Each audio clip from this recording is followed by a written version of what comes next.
2 p.m. Central Time today, the Winnipeg Jets have a press conference scheduled, and it is expected that General Manager Kevin Cheveldayoff will confirm the retirement of head coach Rick Bowness after 38 years in the league as both a player and a coach. Hey everybody, welcome into Clearing the Benches, your one-stop shop for daily fresh hockey content. If you go ahead and hit your subscribe button right now, every single day we'll bring you in a new hockey video to enjoy.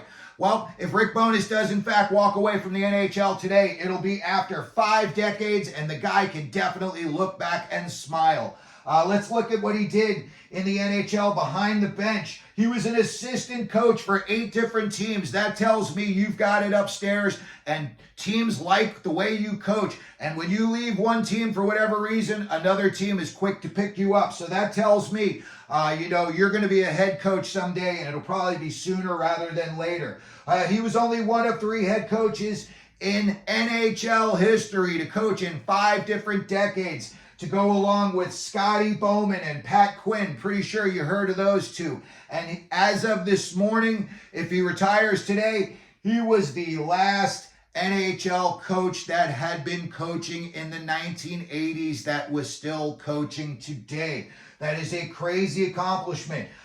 Here's the biggest accomplishment, in my opinion. 2,726 games as an NHL coach, and that is number 1 all time in NHL history. While he was coaching in Winnipeg, they set all kinds of records with him behind the bench. He was really on them defensively. They set some records last year, where they held teams to under 2 goals for a bunch of games, and then they held them under 3 goals, even more than that. It was very impressive.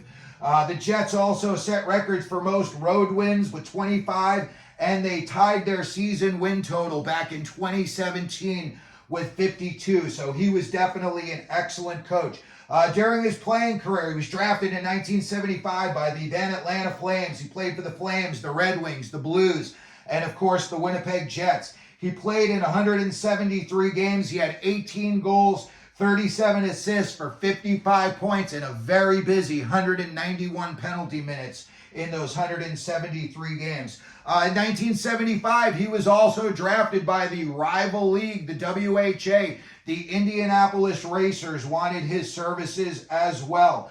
In 1982-83, you could see he was going to become an NHL coach in the future when he was a player on then the AHL affiliate for the Winnipeg Jets, the Sherbrooke Jets. They were brand new at the time, and they had Rick Bowness on their team, and they named him their player coach. So you could see it wasn't going to be long until Rick Bowness was coaching in the NHL. And one funny story about Rick Bowness's coaching career before we wrap this up and tell you what a good guy he is and how he really had his players and teammates' backs. Back in the 80s, there was a bench brawl. I believe it was, maybe between the Calgary Flames and the Winnipeg Jets. And Calgary was very rough at the time, and they had a guy named Tim Hunter. Well, apparently during a bench clearing brawl, Tim Hunter was taking liberties with then goaltender and now NHL commentator Brian Hayward.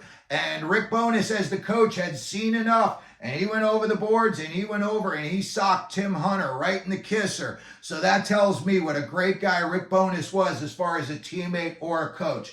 So again, if Rick Bowness walks away today, we just wanted to say congratulations on an awesome career. If you like this video, if you could, please hit the like button, hit the subscribe button, and as we always do here at Clearing the Benches, let them know you're out there.